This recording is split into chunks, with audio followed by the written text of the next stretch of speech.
साथियों नमस्कार। आप देख रहे हैं टिप्स सिविल सर्विसेज और मैं हूं श्रीकांत त्रिपाठी। प्रत्येक व्यक्ति अच्छा जीवन, अच्छी अच्छी शिक्षा, अच्छा व्यापार, अच्छी नौकरी और उन्नत जीवन जीना चाहता है। इसके लिए ज्योतिष का सहारा लेता है। हमारे प्राचीन काल में 16 संस्कार थे और 16 संस्कारों में जो 5वां संस्कार था जिसे भूम उपवेशन संस्कार कहा जाता है, जिसका उल्लेख मुहूर्त चिंतामणि संस्कार के श्लोक नंबर 22 में उसका उल्लेख किया गया है।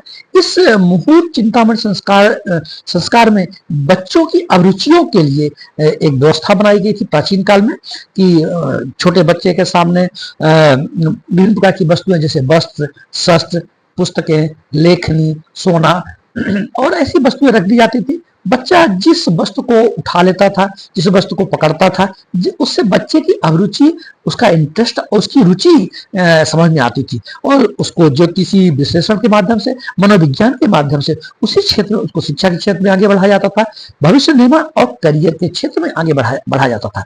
हाल ही में WHO ने, वर्ल्ड हेल्थ ऑर्गेनाइजेशन WHO ने अपनी एक रिपोर्ट प्रकाशित किया है जिसमें उसने बताया कि पूरी दुनिया एंजाइटी, चिंता और डिप्रेशन का शिकार हो रही है। उसके पीछे एक बहुत बड़ा कारण यह है कि आज हम जो भी स्किल का चयन करते हैं, शिक्षा का चयन करते हैं, व्यवसाय का चयन करते हैं, कई बार हमारी अभिरुचियों के अनुरूप नहीं होता है। माता पिता की इच्छाओं के अनुरूप हम विषयों का चयन कर लेते हैं, व्यवसाय का चयन कर लेते हैं, नौकरियों का चयन कर लेते हैं। हो सकता है कि वो हमारे जीवन के लिए एडजस्टिंग ना हो और आदमी डिप्रेशन में और एंजाइटी में चला जाता है। इस प्रकार का एक उल्लेख हिटलर ने अपने जीवन में लिखा है। हिटलर की आत्मकथा का नाम है मीन कैम्प, जर्मन भाषा में मीन कैम्प और हिंदी भाषा में आत्मकथा का नाम मेरा संघर्ष। उसने लिखा है कि मेरी अभिरुचि जो है, मेरा इंटरेस्ट संगीत के क्षेत्र में था, लेकिन मेरे पिता ने मुझे आर्मी में भेज दिया। आर्मी में चले जाने से जो मेरी कोमल, जो हमारी विवेक था, कोमल हमारी सोच थी, वह बहुत दृढ़ हो गई। एक प्रकार से उसमें दृढ़ता आ गई और एक क्रुएल्टी आ गई जिससे कि वो तानाशाही प्रवृत्ति की ओर बढ़ गया। तो हमारी रुचियों का और हमारे मनोविज्ञान का ज्योतिष शास्त्र का बड़ा महत्व। हमारे प्राचीन ज्योतिष शास्त्र में इन सब का वर्णन किया गया है और ये प्रकार का काल गणना का विज्ञान है और ग्रह नक्षत्रों की स्थिति देख करके यह बताया जा सकता है कि बच्चों की अभिरुचि किस विषय में हो सकती है, किस विषय को ज्यादा बेहतर पढ़ सकता है और किस क्षेत्र में व्यवसाय और नौकरी प्राप्त कर सकता है।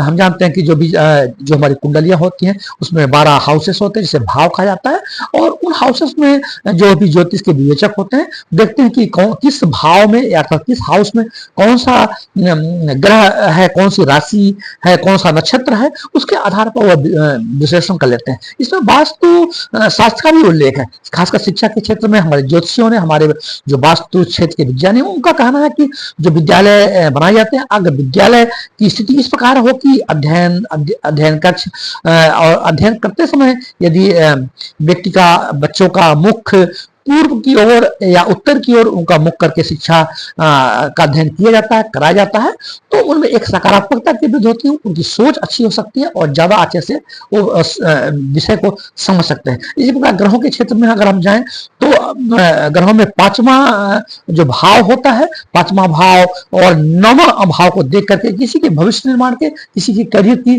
का विवेचना की जा सकती है कि ये कौन सी शिक्षा प्राप्त कर सकता है और किस क्षेत्र में जा सकता है। जो 5वां हाउस होता है, अगर उसमें बुध की स्थिति है तो उसमें व्यक्ति की बुद्धि, ज्ञान, कल्पना, रचनात्मक कार्य, स्मरण शक्ति और पूर्व जन्म के संचित कार्य 5वें भाव में, अगर 5वें भाव में बुध बैठा हो तो इसकी विवेचना की जा सकती है। जो कुंडली में 9th हाउस होता है, 9th हाउस एक प्रकार का भाग्य का हाउस भी होता है और इसके जो स्वामी होते हैं देवगुरु बृहस्पति हैं। और अगर बृहस्पति की स्थिति अच्छी होती है तो व्यक्ति के जीवन में उन्नति हो सकती है, अच्छे व्यवसाय में जा सकता है, अच्छी नौकरी में जा सकता है, खासकर नौकरी के क्षेत्र में और अच्छी उन्नति कर सकता है और शिक्षा के क्षेत्र में उच्च स्तर की शिक्षा प्राप्त कर सकता है।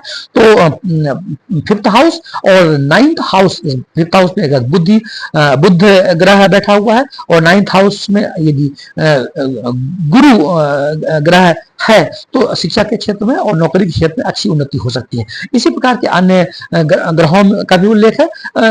अगर पंचम हाउसेस में शनि है तो शिक्षा का स्तर अधूरा रह सकता है, शिक्षा अच्छे स्तर की प्राप्ति नहीं हो सकती। तो इस तरह ज्योतिष में भविष्य निर्माण को लेकर के भविष्य में किस तरह की हम किस क्षेत्र में जा सकते हैं, कौन सी नौकरी, कौन सा व्यवसाय का चयन कर सकते हैं और किस प्रकार की शैक्षिक व्यवस्था को हम अपना सकते हैं, ये ज्योतिषी विश्लेषण से भी हमारे प्राचीन ज्योतिषाचार्यों ने इसका उल्लेख किया है। वास्तुशास्त्र में भी इसका उल्लेख है और हमारे ज्योतिष शास्त्र में भी इसका उल्लेख है। अतः ज्योतिष का उपयोग हमारे भविष्य की व्यवस्था को उन्नत करने के लिए, शुभ को बढ़ाने के लिए और अशुभ को घटाने के लिए हम इसका उपयोग कर सकते हैं। जय हिंद, जय भारत।